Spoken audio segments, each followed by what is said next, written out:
Namastê, eu sou o Mestre Aleph e nós estamos no nosso primeiro vídeo de 2017 da série Desconstruindo o Antigo Testamento.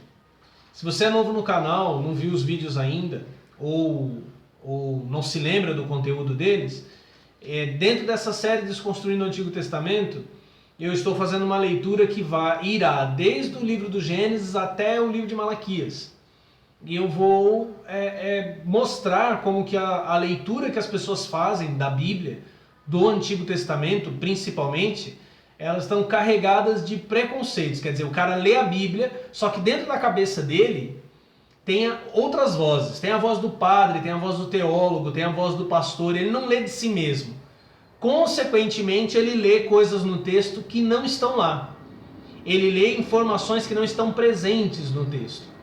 Então, eu tenho feito essa desconstrução, não necessariamente do Antigo Testamento, mas, em primeiro lugar, da leitura comum que se faz do Antigo Testamento, dos mitos que as pessoas têm sobre o Antigo Testamento dentro da cabeça delas. E, como eu falei no primeiro vídeo, uma desconstrução da letra em si. Em alguns momentos eu vou fazer uma desconstrução da letra em si, ou seja, nós vamos mergulhar nos mistérios mais profundos do livro. Nós não chegamos nesse ponto ainda. Por hora nós estamos desconstruindo o pensamento mitológico acerca do Antigo Testamento. Então eu já falei, por exemplo, que Abraão cafetinou a própria esposa para começar a enriquecer. Falei sobre o chamado de Abraão, que Abraão foi chamado mas para fora da sua terra, mas quando ele chegou em Canaã havia fome, ele desceu para o Egito. Questionei o papel de Abraão como pai da fé.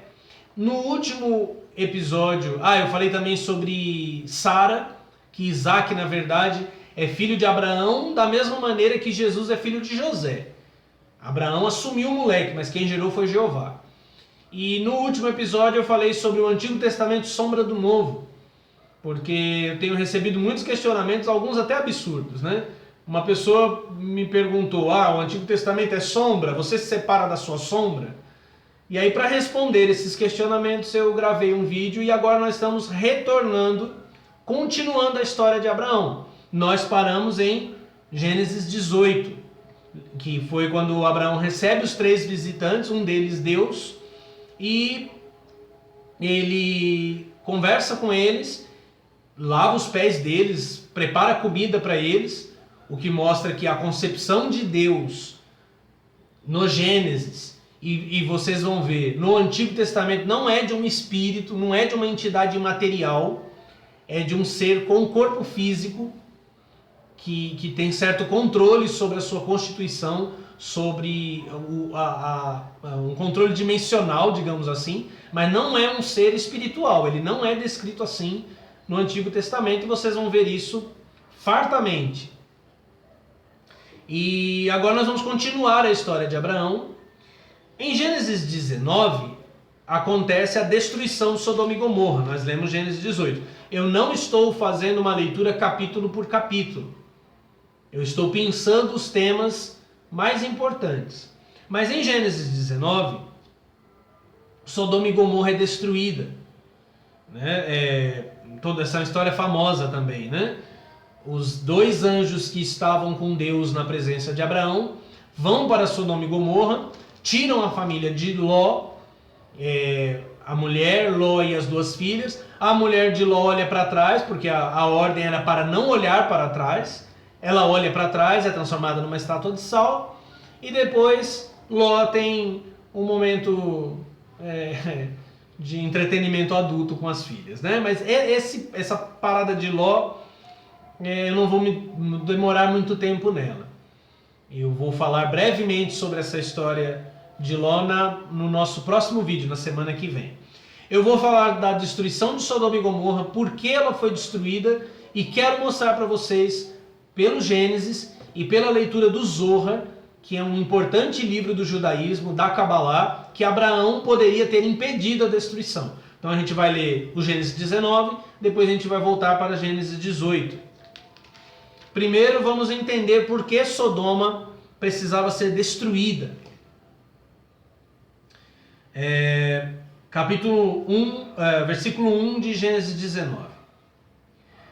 Ao anoitecer, quando os 2 anjos chegaram a Sodoma, Ló estava sentado à porta da cidade. Logo que os viu, Ló se levantou ao seu encontro e prostou-se com a face por terra. E disse: eu vos peço, meus senhores, descei à casa de vosso servo, para aí passardes a noite e lavar-vos os pés. De manhã retomareis vosso caminho. Mas eles responderam: não, nós passaremos a noite na praça. Tanto os instou que foram para sua casa e entraram. Preparou-lhes uma refeição, fez cozer pães ázimos, eles comeram. Eles não tinham ainda deitado quando a casa foi cercada pelos homens da cidade, os homens de Sodoma, desde os jovens até os velhos, todo o povo sem exceção. Chamaram Ló e lhe disseram: onde estão os homens que vieram para a tua casa essa noite? Traze-os para que deles abusemos, nas traduções mais antigas, para que os conheçamos, que é a mesma coisa. Eles queriam transar com os caras. Ló saiu à porta e, fechando-a atrás de si, olha que homem nobre esse Ló, hein? Disse-lhes: suplico-vos, meus irmãos, não façais o mal. Ouvi, tenho 2 filhas ainda que são virgens. Eu vou-las trarei, fazei-lhes o que vos bem parecer. Mas a estes homens nada façais, porque entraram sob a sombra de meu teto. Todo embromólogo vai pegar esse texto e dizer assim: mas é porque a lei da hospedagem que havia nos tempos antigos naquela região era muito séria e precisava ser levada muito a sério. E por isso que Ló prefere entregar as filhas nas mãos desses homens do que entregar os homens que ele hospedou na casa dele. Eu vou te fazer uma pergunta. E ela vai aparecer na Bíblia. Durante toda a Bíblia, a experiência das pessoas com seus filhos é a experiência que todo mundo tem com os filhos. Você preserva a sua família. Você preserva seus filhos. Você cuida deles. Vocês vão ver, vocês não vão lembrar provavelmente, mas vocês vão ver, quando a gente chegar no livro de Juízes, uma história muito parecida vai acontecer. Um levita vai entrar na casa de um senhor, os homens da tribo de Benjamim vão aparecer para violentar esse levita que está com a concubina, e o levita vai jogar a concubina para fora, para os caras abusarem dela. Não, ali não vai caber a lei da hospedaria, da hospedagem.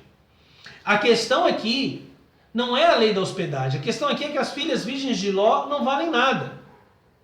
E é o que você vai observar depois quando a gente destacar a relação sexual que Ló teve com suas filhas.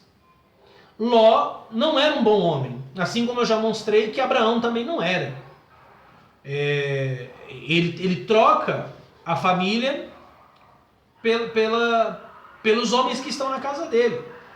Você faria isso? Mas eu não vivia naquela época. Esse episódio, coisas semelhantes, não vão voltar a acontecer no Antigo Testamento. Então essa coisa da lei da hospedagem, que ela era muito séria, é um pressuposto. É o que todo embromólogo faz para salvar os heróis da Bíblia, os heróis da fé. É o que todo mundo faz para justificar essas atitudes. Isso não volta a acontecer. Então, da onde você tira a ideia? Existem documentos antigos falando sobre isso? Algum manuscrito encontrado destacava essa tal lei da hospedagem? Que ela era muito séria, que ela era muito importante, que ela tinha que ser levada muito a sério? Que havia uma importância, você supõe por conta da relação, quando Abraão e Ló veem esses homens, eles correm para hospedá-los. Mas eles correm para hospedá-los por conta dessa tal lei da hospedagem ou porque sabiam quem eram? Porque aqui no texto, na continuação do texto, eu não vou ler para não esticar demais o vídeo, em nenhum momento eles se identificam como anjos para Ló.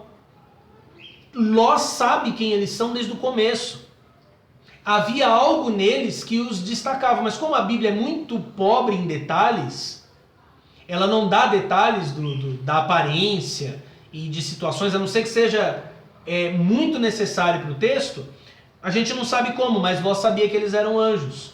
Abraão também sabia. E os homens de Sodoma também sabiam.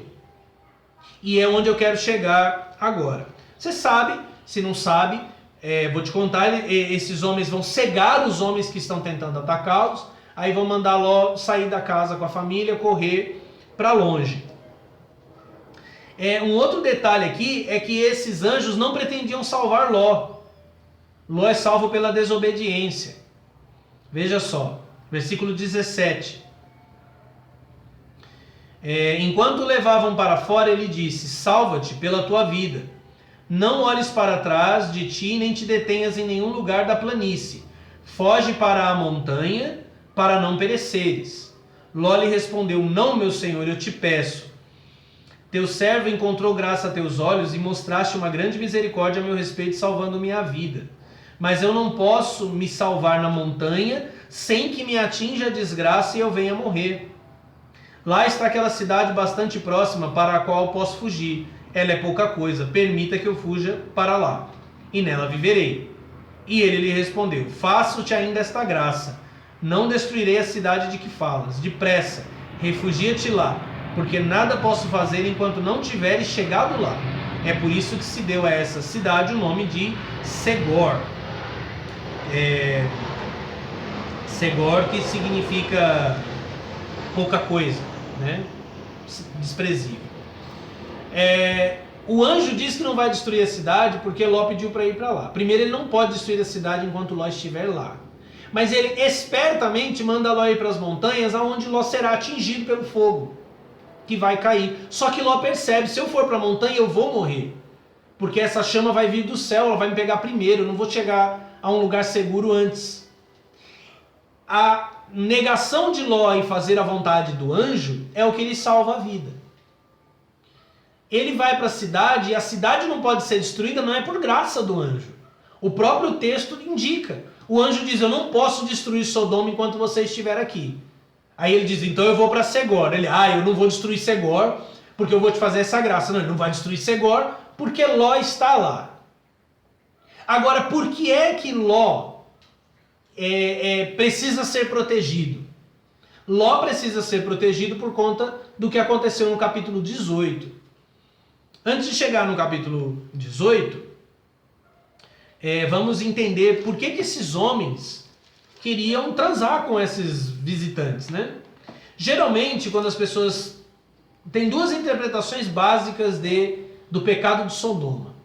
Uma que você encontra lá em Ezequiel 16:40, que diz que Sodoma era soberba, que tinha fartura de pão e que nunca fortaleceu a mão do necessitado. Geralmente essa interpretação é usada contra a interpretação comum de que os homens de Sodoma eram homossexuais, que essa é a interpretação mais comum, que também está errada. As duas estão erradas.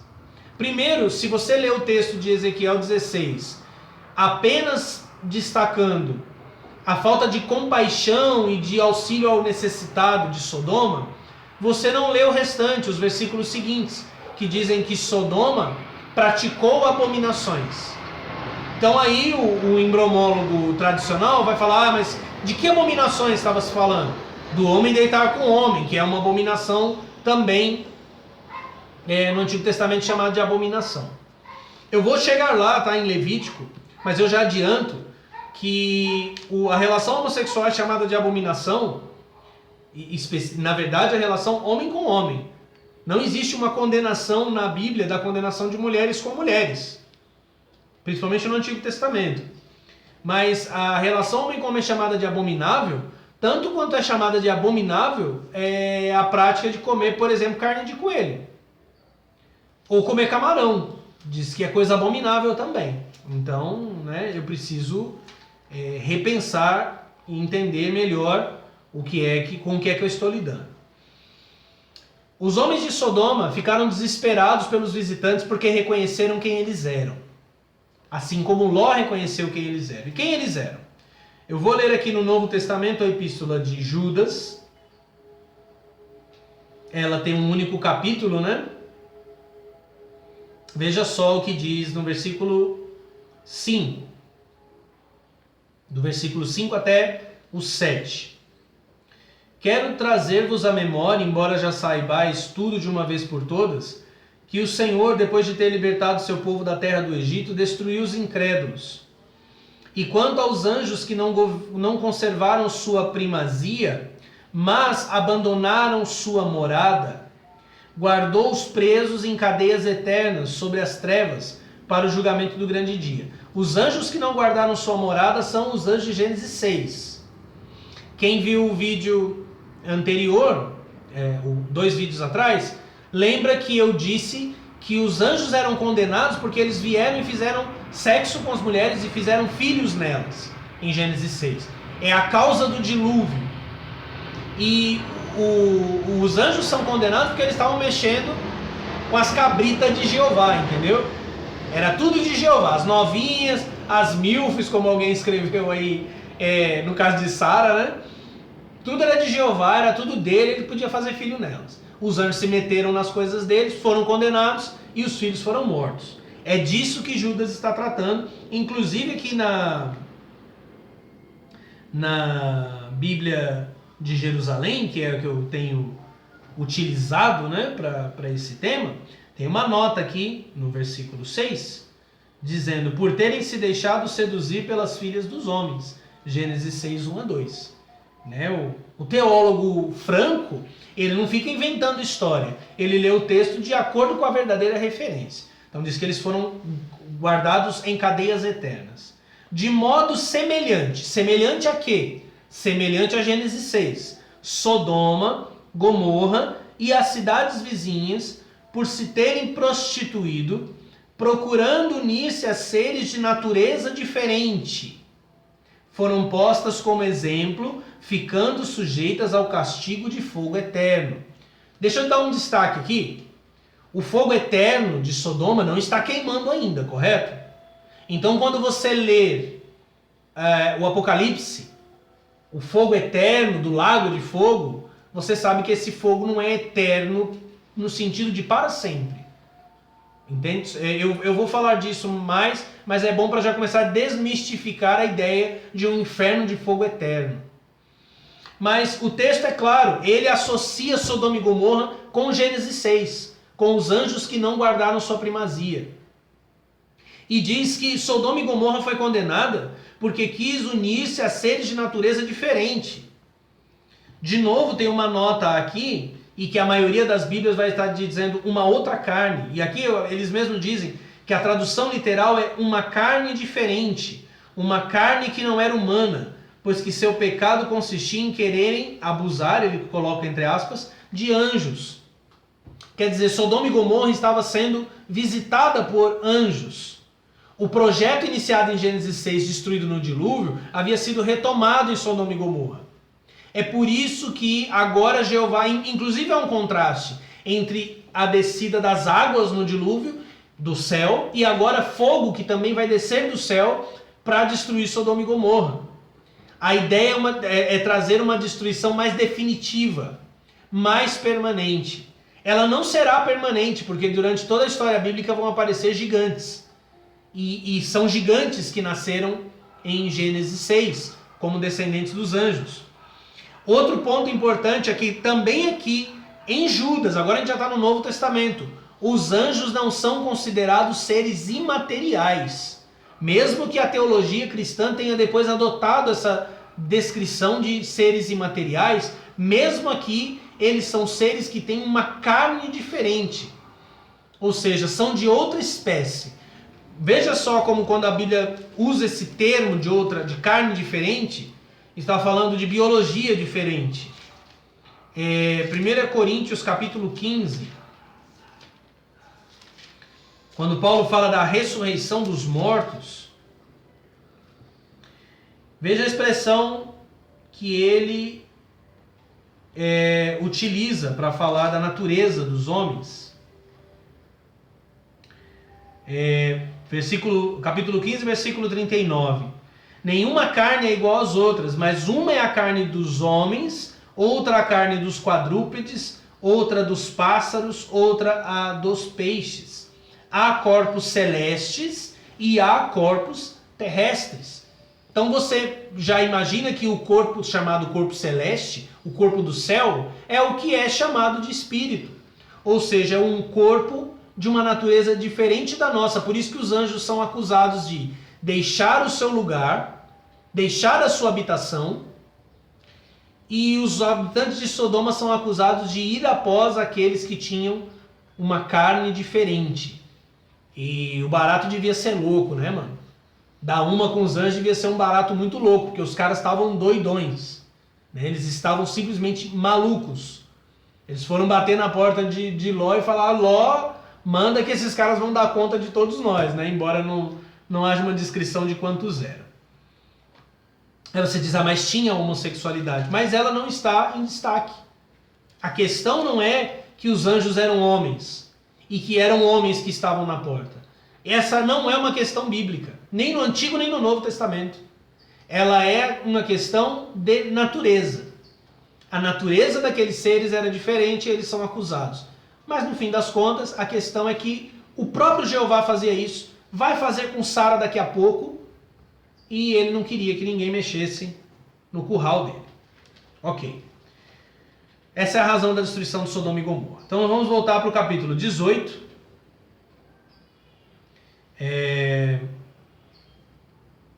Versículo 16. Voltamos para o 18, versículo 16. Eu disse que Ló é salvo por conta da oração de Abraão e que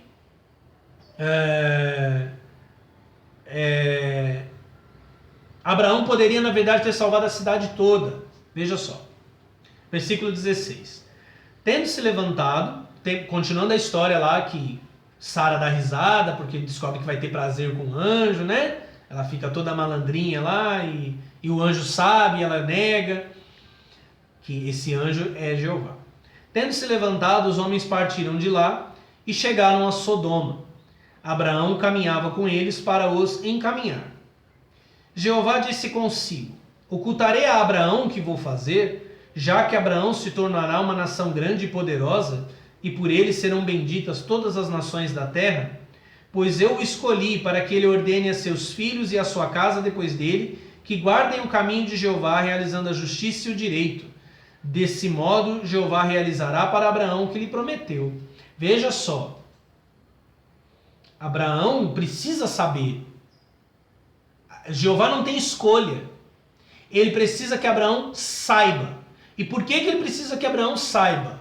Porque ele precisa da permissão de Abraão. Você vai notar com essa leitura e com a leitura do Zohar, que é o livro da Kabbalah. Versículo 20. Disse então Jeová: o grito contra Sodoma e Gomorra é muito grande, seu pecado é muito grave. Vou descer e ver se eles fizeram ou não tudo o que indica o grito ou o clamor, que contra eles subiu até mim. Então ficarei sabendo. Então você vê que ele ouviu uma reclamação de Sodoma e Gomorra. Isso a gente vai entender lá para frente, no livro de Jó, né, no livro de Zacarias. Ele ouviu uma reclamação, não é onisciente, e desceu, porque não é onipresente, para ter certeza se tinha a ver com aquilo ou não. Os homens partiram de lá e foram a Sodoma. 2 vão embora e Jeová fica lá. Abraão se mantinha ainda diante de Jeová. Na verdade, esse texto está errado.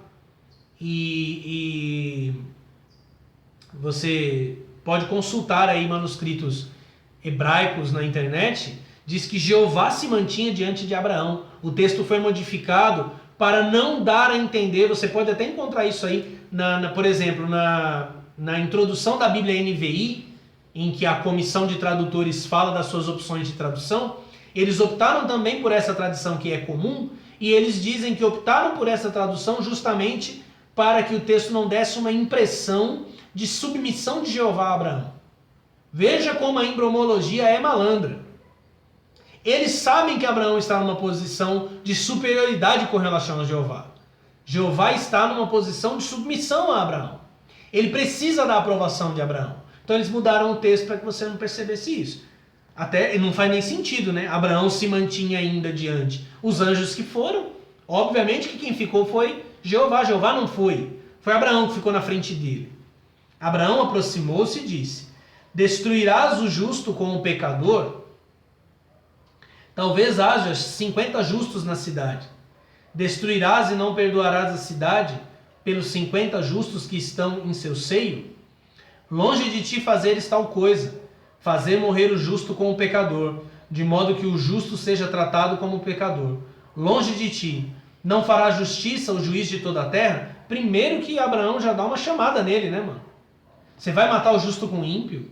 Você não é o juiz da terra, não do planeta, da terra, ali onde eles estão. Longe de você fazer algo desse tipo. Abraão não sabe, mas ele vai fazer, não só agora, mas vai fazer muitas vezes no futuro. Disse mais Abraão: eu me atrevo a falar ao meu Senhor, eu que sou poeira e cinza. Primeiro erro de Abraão. E erro principalmente de muitos cristãos hoje. Aqui quando ele se descreve como poeira e cinza. Mas talvez faltem 5 aos 50 justos. Por causa de 5 destruirás toda a cidade? Ele respondeu. Agora ele responde: não, se eu encontrar 45 justos. Abraão retomou ainda a palavra e disse: talvez só existam 40. Olha como Abraão é chato, né, mano? Chega no ponto. E ele respondeu: eu não farei por causa dos 40. Abraão está pensando em Ló, né, que está morando em Sodoma. Disse Abraão: que meu senhor não se irrite, que eu possa falar. Talvez ali se encontrem 30. E ele respondeu: eu não farei se encontrar ali 30.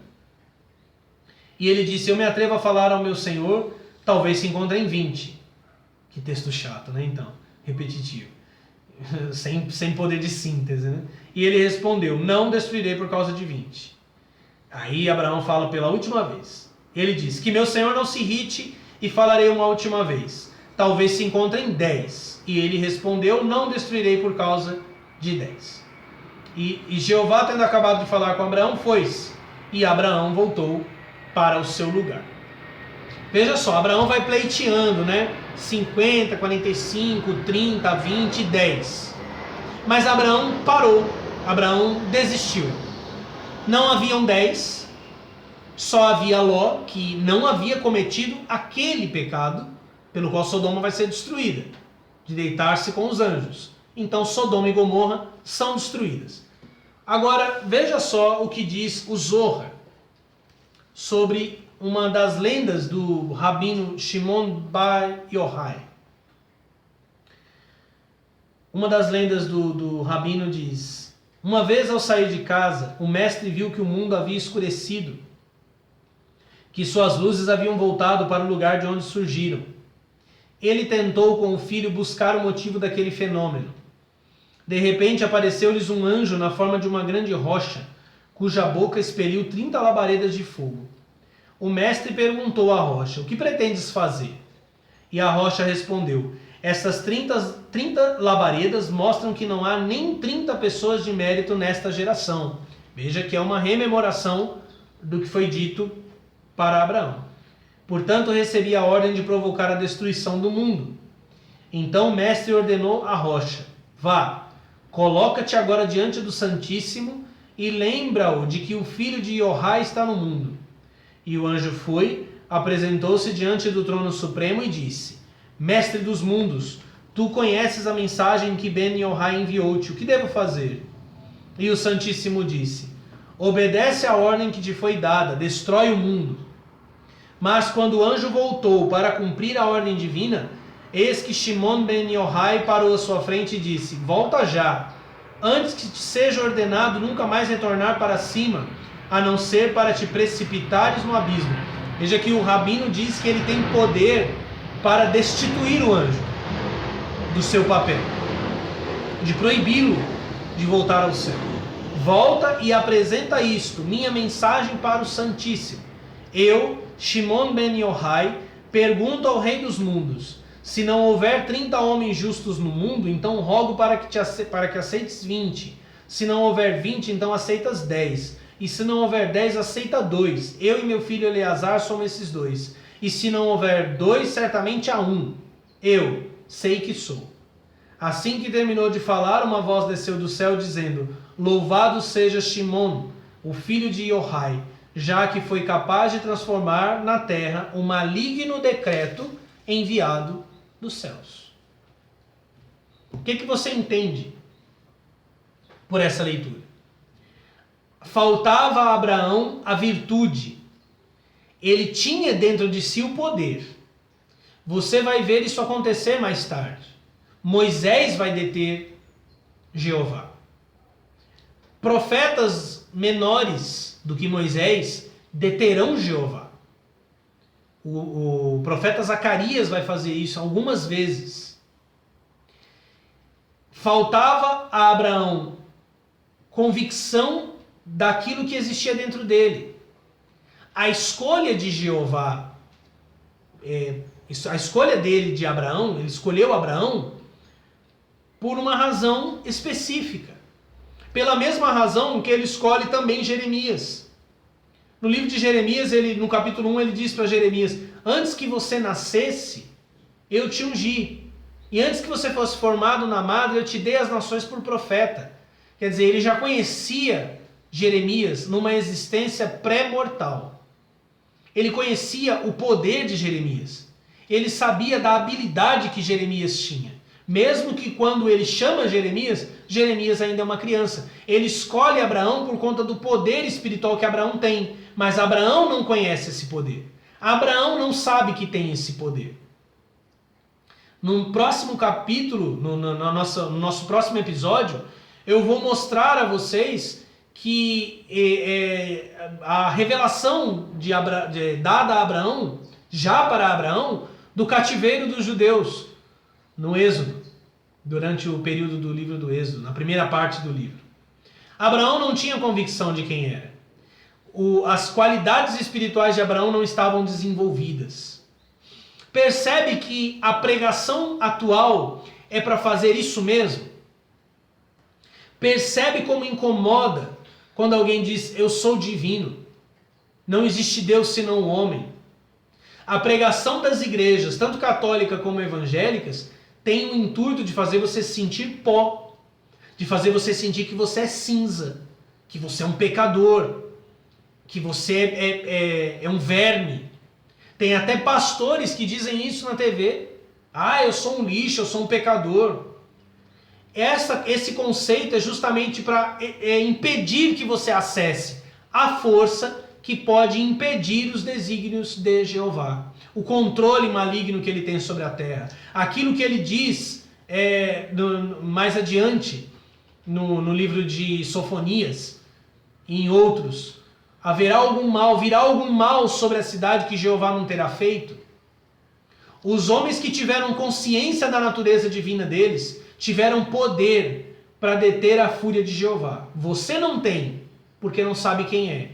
Você não tem, porque uma igreja em cada esquina, em cada canal de TV, em todos os horários, tem o objetivo de obstruir a sua mente, de endurecer o seu coração, de fazer você se enxergar como nada, como lixo, para então voltar a sua própria força contra você, para drenar essa energia divina e te condenar, porque é exatamente isso. Esse é o destino dos homens no Antigo Testamento: serem abandonados no pó, na cinza, na morte, com o seu princípio vital tirado deles, com a sua força espiritual drenada deles. É por isso que hoje você vê, inclusive, uma pequena distorção. Embora as igrejas continuem pregando que o homem é pó, que ele é cinza, que ele é um pecador, que se ele não se tornar parte de uma igreja, ele vai ser condenado, embora ainda exista essa pregação do homem totalmente separado de Deus, hoje existe uma malandragem diferente. Porque embora haja essa pregação do homem como pecador, como pó e cinza, existe, juntamente com essa pregação, uma pregação que diz que você tem uma energia divina dentro de você, que eles chamam de fé, que materializada, quer dizer, transformada em dinheiro, no altar de uma igreja vai fazer a sua vida se tornar harmoniosa no sentido de muitas bênçãos materiais. Quer dizer, ainda a energia divina distorcida, porque ela é apontada para ganhos materiais. E não é só pastores que estão fazendo isso, não. Tem um monte de pseudo-místicos aí, de pseudo-professores, né, que usam até uma linguagem pseudocientífica, falando a mesma coisa. Que você aprende a colapsar onda e aí vai aparecer um carro, e um grande emprego, um grande apartamento. Isso é o que Crowley, por exemplo, dizia que é trocar o ouro por lixo. Porque enquanto o homem fica obcecado, buscando aquilo que todos os homens obcecadamente, obstinadamente estão buscando, que são as coisas materiais, perecíveis, transitórias, ele deixa de buscar aquilo que é o coração do Evangelho, a teoses, a transformação em Deus, a divinização. Esse caminho estava fechado no Antigo Testamento, estava fechado para Abraão, estava fechado para muitos homens do Antigo Testamento, mas ele está aberto para você, desde que você liberte sua mente, você se liberte da ideia de que você é um pecador, de que teu coração é podre, de que você está debaixo da ira de Deus, de que você e Deus estão separados. Bom, no nosso próximo episódio eu vou discorrer um pouco sobre um dos episódios mais famosos da vida de Abraão, o sacrifício de Isaac, o momento em que Abraão entrega seu filho para o holocausto, e nós vamos pensar um pouquinho do porquê Jeová pediu isso. É ali que Jeová drena as forças vitais de Abraão por completo, e é assim que ele drena as forças espirituais até hoje. Nós vamos discutir um pouco sobre isso, perceber as implicações de tudo isso, e aí encerramos Abraão e seguimos pelo Gênesis, desconstruindo o Antigo Testamento. Se você gostou desse vídeo, não esquece de deixar o teu like, deixa teus comentários. Se quiser falar comigo, meu e-mail está na descrição do vídeo. Caso ainda não tenha se inscrito, inscreva-se no canal, convide seus amigos para ver, convide os que não são muito amigos também, e não deixe de clicar aí no sininho para você receber as notificações. Muito obrigado, e 2017 tem muita novidade aqui no canal, tem muita coisa interessante chegando. Fique conosco. Namastê.